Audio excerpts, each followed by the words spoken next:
She is the voice that danced across mountains, the smile that lit up screens, a legend whose songs became the heartbeat of generations. For over 6 decades, Julie Andrews carried a secret so heavy, it could have dimmed her radiant light.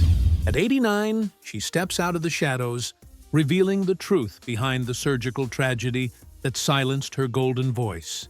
The unspoken struggles of her marriage to Blake Edwards, and the regrets that linger like unsung notes. This is the story of a woman who transformed pain into art, silence into courage, and loss into a legacy that continues to inspire millions.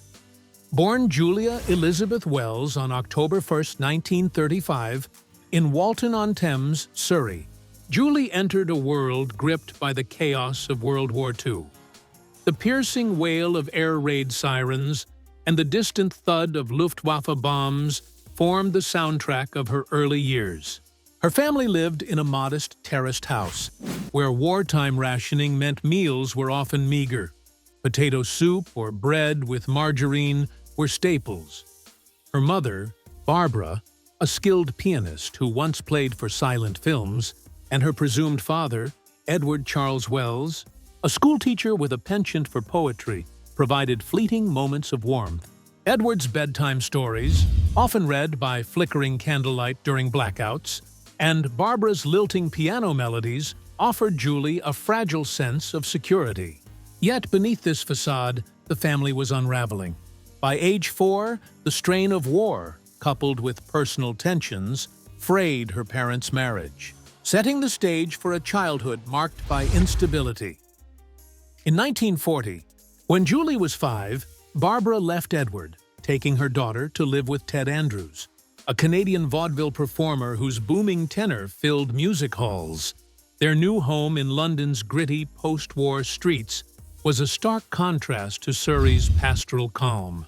The family's one-room flat, in a soot-stained building near the East End, lacked heat and running water at times, leaving Julie to shiver under threadbare blankets. Coal dust from nearby factories coated every surface, a constant reminder of their precarious existence.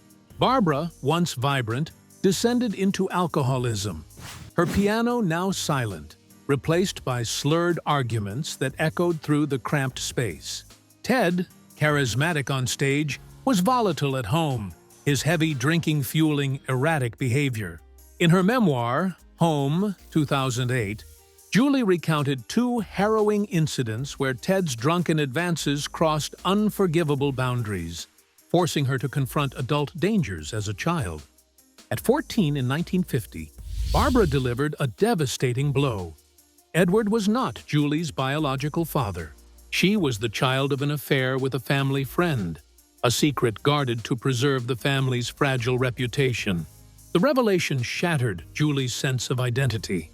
"Everything I thought I was collapsed," she confided in a 2019 The Guardian interview.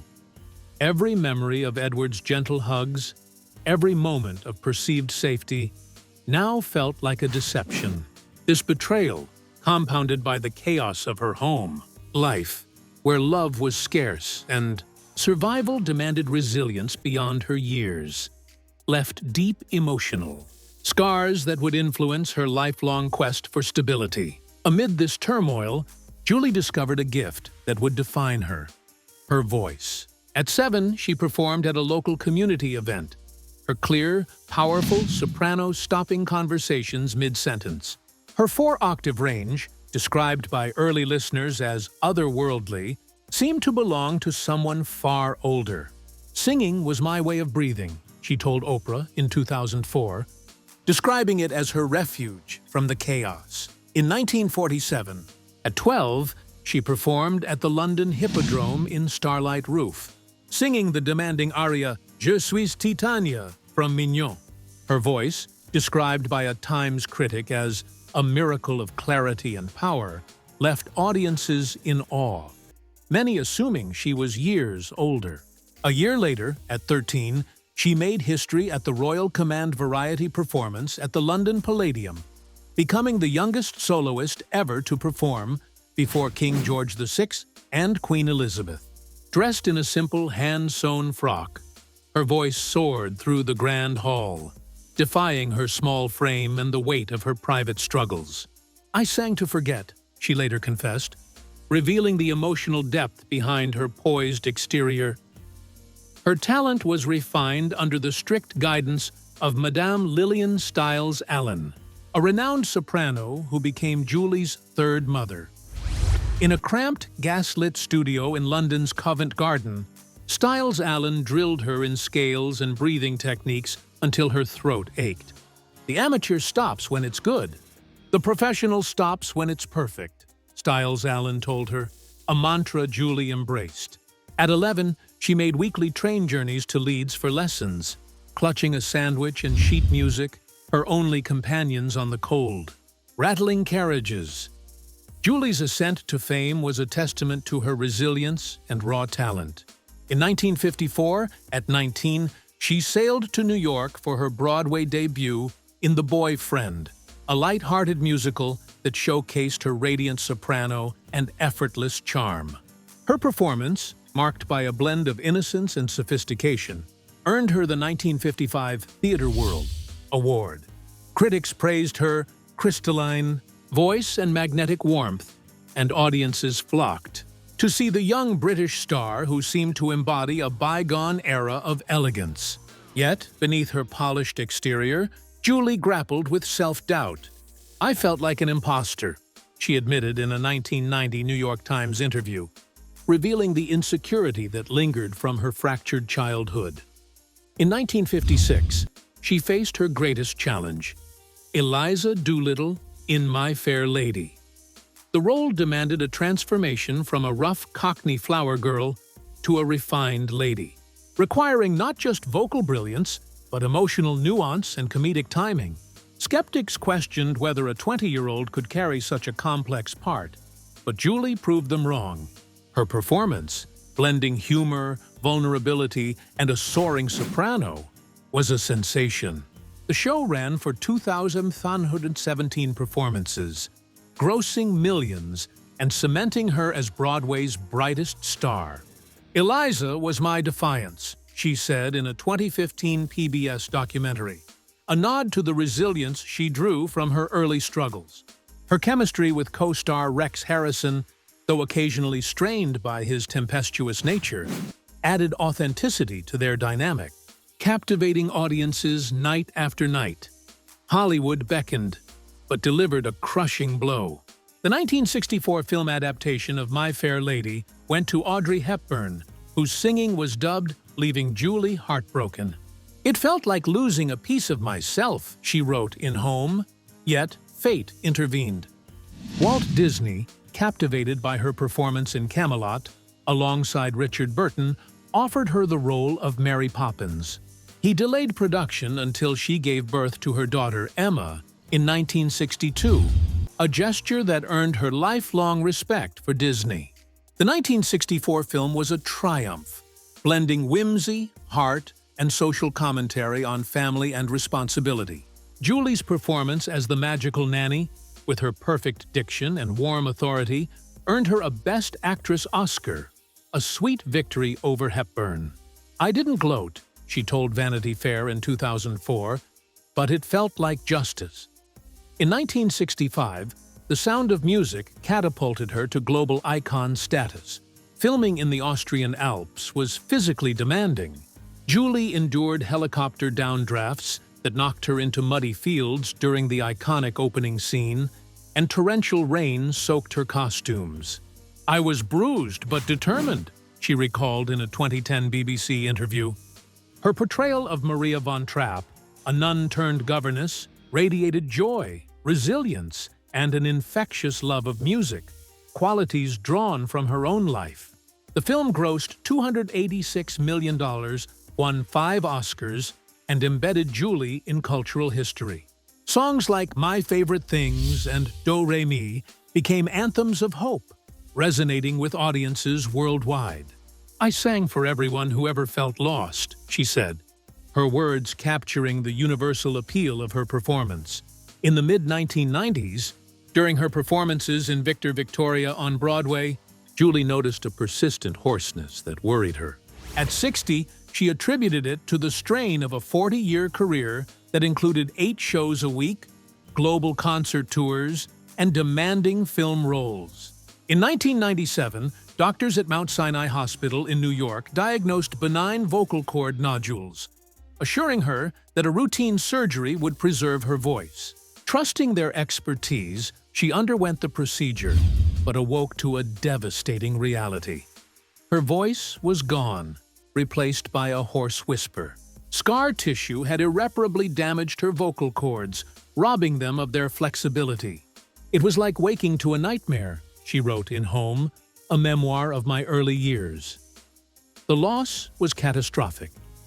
Her voice, once described by the New York Times as pure enough to summon angels, was not just her livelihood, but her identity, her refuge from childhood trauma. She pursued 4 additional surgeries, consulting specialists in Boston, Los Angeles, and even Switzerland, but each attempt failed to restore her voice. Speaking became painful, each word a reminder of what was lost. In the quiet of her California home, she broke down, her tears falling as she grappled with the void. Blake Edwards, her husband of nearly 30 years, held her through the grief, but even his love couldn't erase the silence. She mourned like she'd lost a child, he said in a 1998 People interview, capturing the depth of her despair. In 2000, Julie filed a malpractice lawsuit against Mount Sinai and her surgeons, alleging they had downplayed the risks of the procedure. The case settled privately for an estimated $20 million, according to a 2001 Variety report, but no sum could restore her voice. "I felt betrayed," she told Larry King in 2004, her altered voice soft but resolute. Yet, Julie refused to be defined by loss. With her daughter, Emma Walton Hamilton, she co-authored over 30 children's books, including the Very Fairy Princess series, which sold over 1 million copies and brought joy to young readers. Her changed voice found new purpose in narration, lending warmth to characters like Queen Lillian in Shrek 2, 2004, Shrek the Third, 2007, and Despicable Me, 2010. She also became a passionate advocate for vocal health, funding research through the Voice Foundation and raising awareness about the risks of vocal cord surgery. "I miss singing most," she said in a 2019 AARP interview. "It was my soul's language." Her resilience extended to her creative pursuits. In 2001, she starred in The Princess Diaries, playing Queen Clarice Rinaldi, a role that showcased her regal presence and comedic timing without relying on her singing voice. The film's success, grossing $165 million worldwide, introduced her to a new generation of fans. She also explored directing, helming a 2003 revival of The Boyfriend at the Bay Street Theater, where she served as artistic director. Julie's personal life was as layered as her career. At 13, she met Tony Walton, a set designer, during a pantomime rehearsal in London. Their shared love of theater sparked a romance that blossomed over years of stolen moments backstage. They married in 1959, when Julie was 24, in a quiet ceremony in Weybridge, Surrey. The birth of their daughter, Emma, in 1962 brought immense joy. But Julie's rising fame, fueled by My Fair Lady and her burgeoning film career, strained their bond. Long separations and the pressures of her public life took their toll. And by 1967, after 8 years, their marriage ended in a divorce marked not by scandal, but by mutual sadness. "I felt I'd failed Emma, Tony, myself," she confessed in a 2008 The Telegraph interview. Her guilt, a persistent shadow.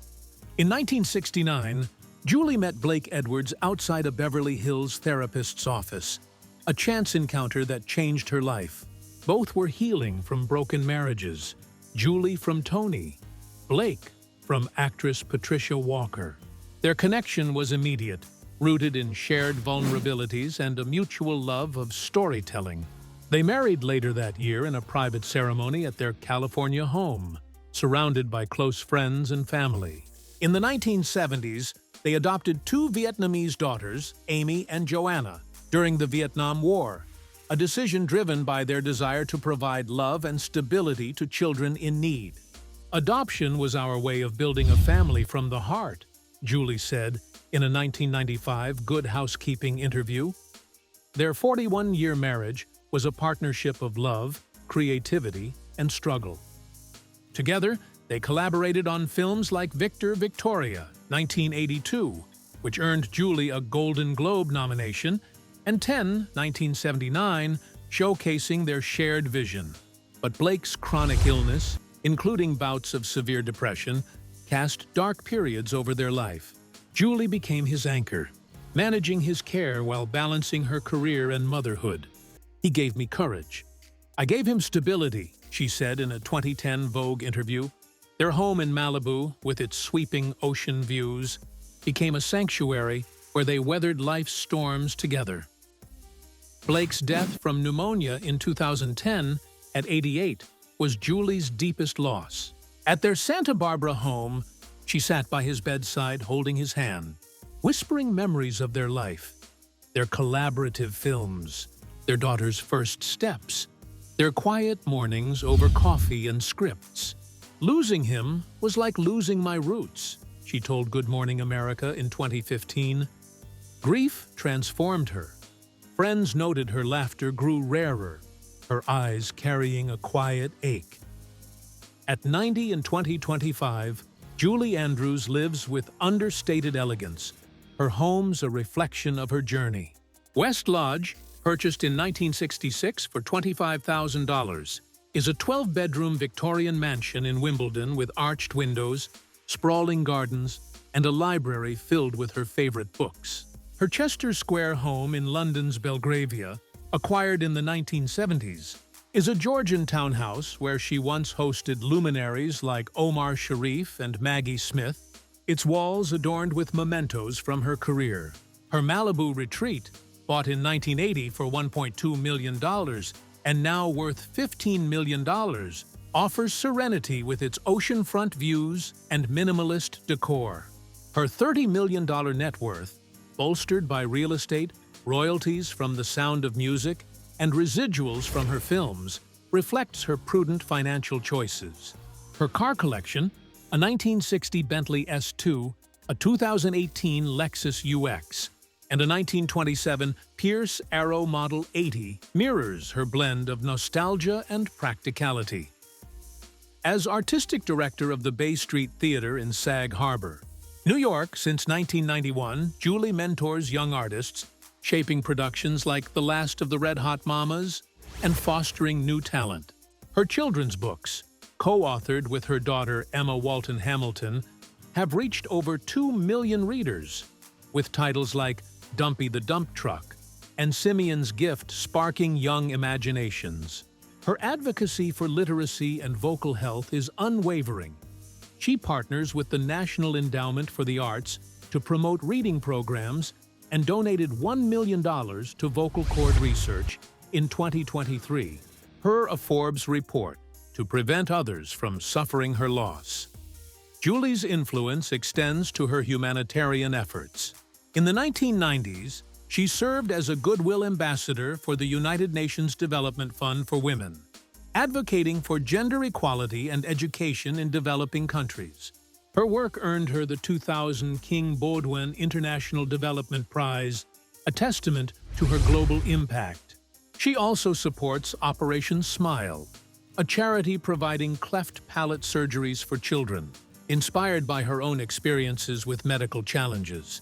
When asked how she wishes to be remembered, Julie smiled in a 2024 BBC interview. For kindness and for bringing a little light. Her legacy transcends her films, songs, and books. It lies in her courage, facing betrayal, loss, and silence, yet choosing to rise. From a child locking her door in fear to a woman whose voice, though silenced, still inspires, Julie Andrews is a testament to resilience, a light that shines through every storm. Subscribe now to join us in celebrating stories of resilience, where every note and every silence tells a tale of triumph. Share your thoughts in the comments, and don't forget to like and subscribe for more dives into Hollywood's hidden history.